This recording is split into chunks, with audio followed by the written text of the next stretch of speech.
Hello, everyone, and welcome back to Cozy English Soul. I'm Hope. And I'm Mark. It's so good to be here with you today. We've got our tea ready. The afternoon light is just perfect. And today, we want to talk about something that I think affects almost everyone. Comparison. That thing we all do, even when we know we shouldn't. Exactly. So get comfortable, maybe grab a cup of something warm, and let's dive into this together. You know, Hope, yesterday morning I was scrolling through my phone, just mindlessly, and I noticed something. What did you notice? My chest. It was tight, like someone was pressing down on it, and I hadn't even realized it was happening. What were you looking at? Pictures. Someone I went to school with just bought a house. Someone else got promoted. Another person was on vacation in Bali, again. And with each swipe, that tightness just got worse. Mm-hmm. And the strangest part, I was happy for them, genuinely happy. But at the same time, there was this voice in my head going, "What are you doing with your life?" Oh, I know that voice. Right? It's so automatic, so instant. I didn't even choose to compare myself. It just happened. Like breathing. Exactly like breathing. And I thought, when did this become so normal?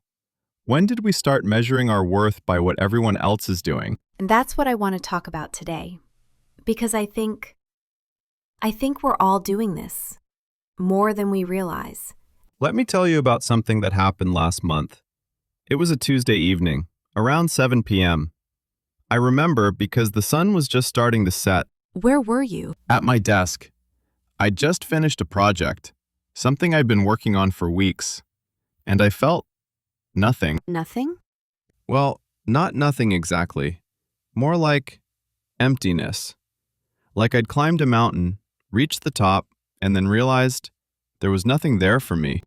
That must have felt awful. It did. Because I knew I should feel proud. I'd worked hard. I'd done good work. But instead, I just kept thinking about this other person in my field who just launched something bigger, something that got more attention. Oh, Mark. And the thing is, I didn't even want what they had. Not really. Their project was completely different from mine. Different audience, different goals, different everything. But you were still comparing. Exactly. It was like my brain couldn't even see my own accomplishment. It could only see the distance between me and someone else. What did you do? I closed my laptop, sat there in the fading light, and I noticed my hands were shaking, just slightly, like my body was trying to tell me something. What was it trying to say? That I was exhausted, not physically, but emotionally. Exhausted from running a race that nobody asked me to run. Exhausted from measuring myself against someone who wasn't even on the same path as me. That's so powerful. And then I did something I hadn't done in a long time. I looked, really looked, at what I'd actually created. Not in comparison to anything else, just on its own. And? And it was good, Hope. It was really good. It helped people. It said something true. It was mine. And that was enough. Think about a garden for a second. A garden? Yeah. Imagine you're growing roses. Beautiful, deep red roses. You water them, tend to them, watch them bloom. I can see it. Now imagine, every day, you look over the fence at your neighbor's garden. And they're growing sunflowers. Tall, bright, reaching toward the sky. Mm-hmm. And you think, maybe I should be growing sunflowers. Look how tall they are. Look how much space they take up. My roses are so small. But they're completely different flowers. Exactly. They need different soil, different amounts of water, different care. They bloom at different times. They attract different pollinators. They serve different purposes. Right. A rose is not a failed sunflower. A sunflower is not a better rose. They're just different. Both beautiful, both valuable, both exactly what they're meant to be. So when we compare ourselves to others, We're comparing roses to sunflowers. We're looking at someone else's garden and forgetting we're growing something completely different. and maybe that's the whole point. Maybe it is. But here's what I realized sitting at that desk. The comparison, it wasn't really about the other person at all. No. No, it was about me. About this deep, underlying belief that I wasn't enough. That I needed to be more, do more, achieve more, just to justify taking up space. Oh. And when you believe that, when you really believe that your worth is conditional, then everyone becomes a threat. Everyone's success feels like evidence of your failure. That sounds exhausting. It is, because there's no finish line hope. There's no amount of achievement that finally makes you feel like you're enough.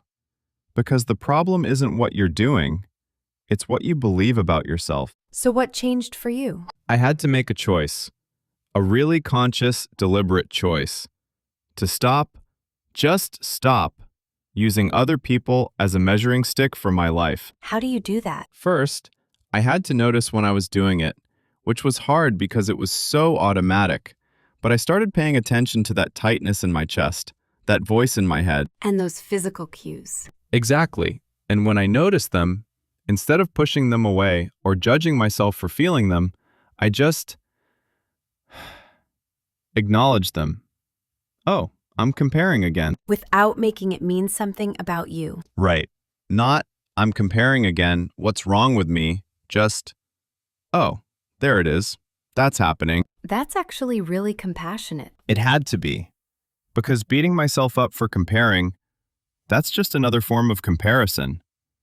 Other people don't do this. Why am I so insecure? See?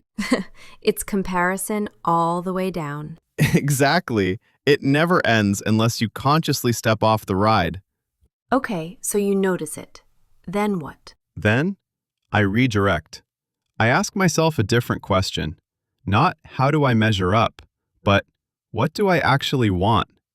What actually matters to me? That's a completely different focus. It is. Because when I'm looking at someone else's house or job or relationship and feeling inadequate, I'm not actually thinking about what I want. I'm just absorbing their goals as if they should be mine. Like you're supposed to want the same things they want. Yes. And maybe I don't.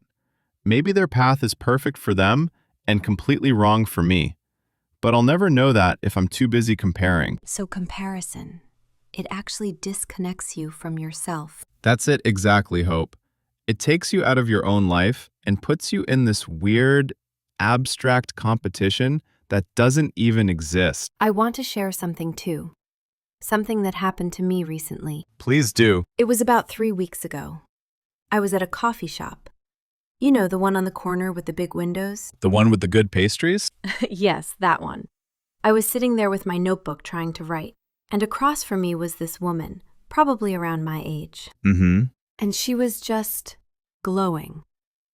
She was on a video call, talking about some project she'd just completed. Confident, articulate, laughing easily. Her laptop had all these stickers from different countries. Her coat was beautiful. Even her hair looked perfect. Oh no. Yeah.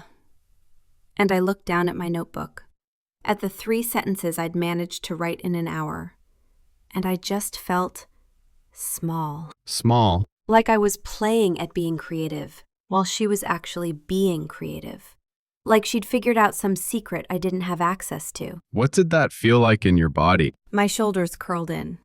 I actually tried to make myself less visible. Like if I took up less space, maybe the distance between us wouldn't feel so big. Hope? And the worst part? I started spinning this whole story about her life, about how she probably wakes up early, has a perfect morning routine, is naturally disciplined and talented, and you made her into this perfect person so you could feel worse about yourself. yes, exactly that. I turned her into a symbol of everything I wasn't instead of just a person. A real person having a real day. Did something shift? It did, actually. She ended her call, and I noticed her hands were shaking a little as she closed her laptop. And then she just sat there, staring out the window. And her face, Mark, her face looked so tired. Not physically tired, but that deep kind of tired that comes from carrying too much. You saw her humanity. I did.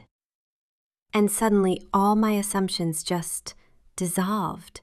Because she wasn't this perfect symbol. She was just another person trying to navigate her life, probably comparing herself to someone else, probably feeling inadequate in ways I couldn't see. We're all doing this to each other. We are. We're all presenting these carefully curated versions of ourselves. And then comparing our messy interiors to everyone else's polished exteriors. What happened after that? I went back to my notebook, looked at those 3 sentences again, and instead of seeing them as proof of failure, I saw them as 3 sentences that didn't exist before. That's beautiful. 3 sentences might not sound like much, but they were mine. They came from something real. And they didn't need to be compared to anything else to have value. Think about a tree growing in a forest. Oh, I like where this is going. There's a pine tree and an oak tree standing side by side. The pine grows tall and straight, reaching upward, fast. Within a few years, it's towering. And the oak? The oak grows slowly. Its roots go deep first, spreading wide underground. For years, it might not look like much above the surface. But those roots are building a foundation that will last centuries, that will weather storms the pine can't survive, that will support a completely different kind of life. They're not in competition. They're not. They're both doing exactly what they're designed to do. The pine isn't better for growing fast. The oak isn't better for growing slow. They're just different trees. And if the oak spent its whole life trying to grow like the pine, trying to shoot upward instead of spreading deep, it would lose what makes it an oak. Exactly. It would abandon its own nature, its own strength, trying to be something it was never meant to be. And we do that, don't we? We see someone else's timeline and think it should be ours. All the time. They got married at 25. Why am I still single at 30? They started their business at 22. Why am I still figuring things out at 35? Different trees, different timelines. Different everything. Different resources, different challenges, different gifts, different purposes. So when we compare, We're asking the oak to be a pine. We're asking ourselves to be someone we're not, to follow a path that isn't ours, to grow in a way that goes against our very nature. that's why it feels so bad. That's exactly why. Because deep down, some part of us knows we're betraying ourselves. Here's what I'm learning, Mark. And it's been hard, honestly, but important. Tell me. Comparison isn't just about other people. It's about trust. It's about whether I trust that my life, exactly as it is right now, is exactly where it needs to be. That's profound. Because when I compare, what I'm really saying is, this isn't enough. I'm not where I should be. I'm behind. I'm failing. You're judging your own journey. I'm judging it as wrong, as less than, as a mistake. And that's such a painful way to live. It is. But what if everything that's happened has been necessary? What if the delays, the detours, the things that look like setbacks, what if they're actually preparing me for something I can't see yet? Then comparison would be irrelevant. It would, because I'd trust that I'm on my own path. Not a better or worse path, just mine. With its own timing, its own lessons, its own destination. That requires a lot of faith. It does. Faith in myself, faith in the process, faith that there's enough success, enough happiness, enough worth for everyone. That last part is crucial. It is. Because if I believe there's a limited amount of good things, then someone else's success means less for me. Their happiness diminishes mine. But if abundance is real, Then their success doesn't take anything from me. Their beautiful garden doesn't make mine less beautiful. Their tall tree doesn't mean mine should be tall too. we can both bloom. We can all bloom in our own time, in our own way, in our own beautiful, unique expression. So how do we actually do this? How do we stop comparing in a world that's literally designed to make us compare? That's the real question. I think, and this is just what's working for me, I think it starts with getting really clear on your own values. Your own values. Yeah, what actually matters to you, not to your parents, not to society, not to whoever you went to school with, to you. How do you figure that out? I started asking myself, at the end of my life, what will I wish I'd spent time on? What will actually matter? And what did you realize? That most of the things I was comparing myself about weren't even on that list. The size of my house, the prestige of my job title, how many followers I had, none of it. What was on the list? Relationships. Real, deep, honest connections. Creativity. Making things that mattered to me. Learning. Growing. Being kind.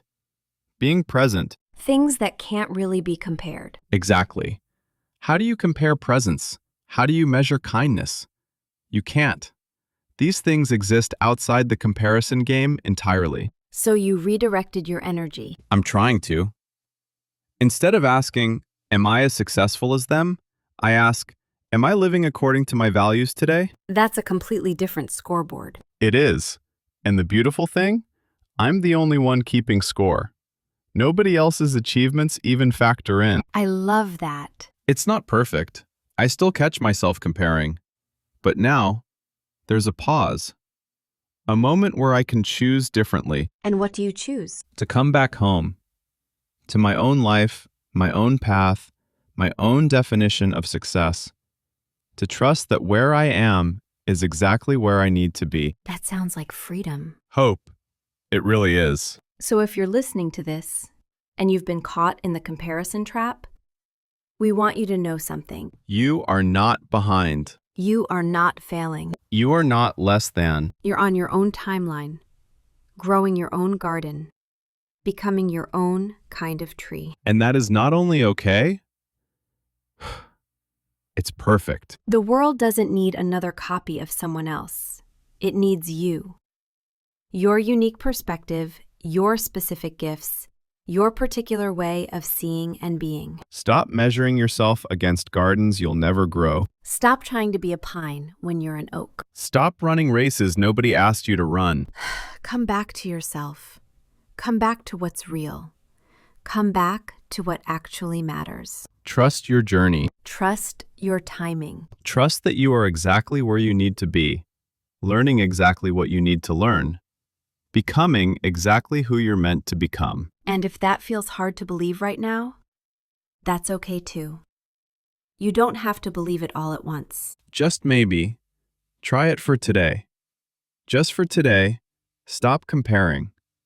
See how it feels. Notice what opens up when you're not constantly measuring the distance between yourself and everyone else. Notice what becomes possible when you trust your own path. I think you might be surprised. Thank you so much for spending this time with us today. If this conversation resonated with you, please subscribe to Cozy English Soul for more episodes like this one. And remember, you're doing better than you think. Your journey is valid.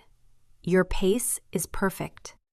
Your path is yours. Take care of yourself. Until next time, stay cozy. Bye for now.